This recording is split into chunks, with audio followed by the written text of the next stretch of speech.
the dawn of the nuclear age in the 1940s, global stability has rested on a certain set of assumptions. Most of the world's nuclear capability was split between the US and Russia, and the umbrella of American protection meant that its allies didn't have to develop nukes of their own. That appears to be changing.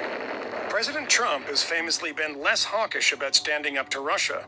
Now the European Union is reportedly considering a nuclear deterrent of its own and sharing France's weapons between member countries.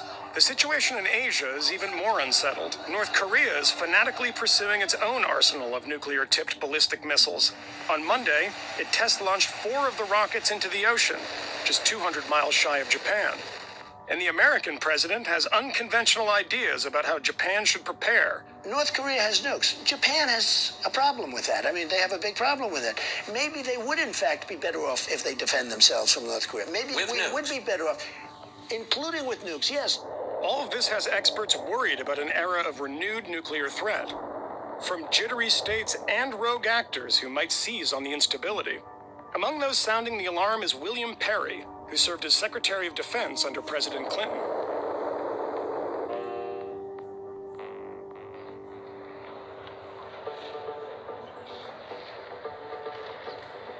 Bill Perry has spent most of his life watching the world prepare for nuclear war, and he thinks we aren't nearly as scared as we should be. I think the professionals in the field have a pretty good understanding of the impact of the use of nuclear weapons, but the general public certainly does not, and many of our leaders do not. Perry's 89 years old. He lectures at Stanford, launched an online seminar last year, and travels the world 2 or 3 months a year to talk about how close we've come to catastrophe and how close we still are.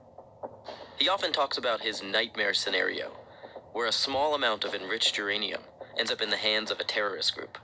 If they had maybe 40 kilograms, they could make an improvised nuclear bomb. But what would be the consequences?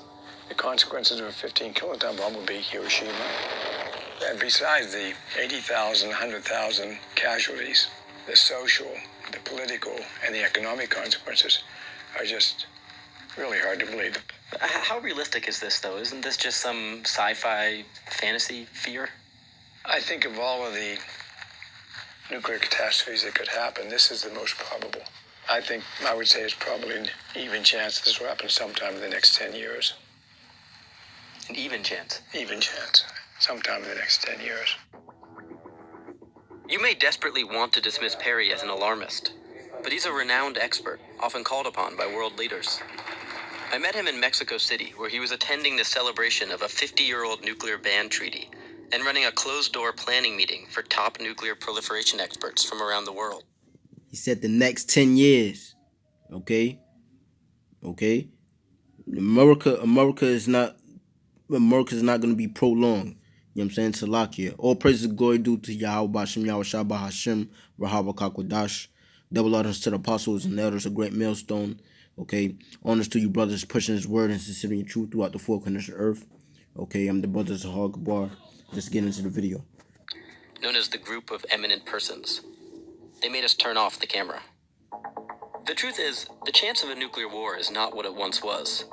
In the late 80s, there were 70,000 nukes around the world. Today, there are only about 15,000. But Perry's not comforted by better odds. We have the possibility of a regional nuclear war between Pakistan and India, for example. Even if they use only half of their nuclear arsenal, those bombs would put enough smoke in the air and enough dust in the air that would go up and settle in the stratosphere, then distribute itself around the planet, would block the rays of the sun for years to come. There could be millions of people die from that alone. Or prophetic. A horrific vision. Does it keep you up at night? The one that really keeps me up at night is the one which is not as probable. And that is that somehow Russia and the United States blunder into a nuclear war. An all-out general nuclear war between the United States and Russia would mean no less than the end of civilization. That's not being dramatic. That's not being hyperbolic. Magog, Babylon.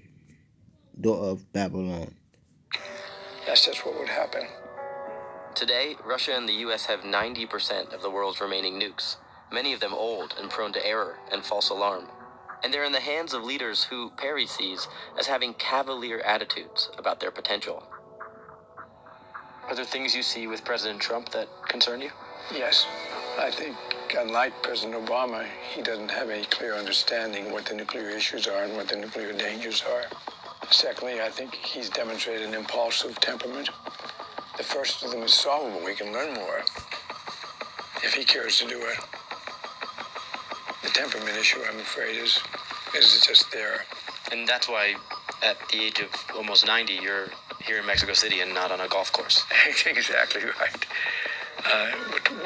One person can only do so much, but I think I can do more than most. You can scare us better than most. I can scare you. And you deserve to be scared.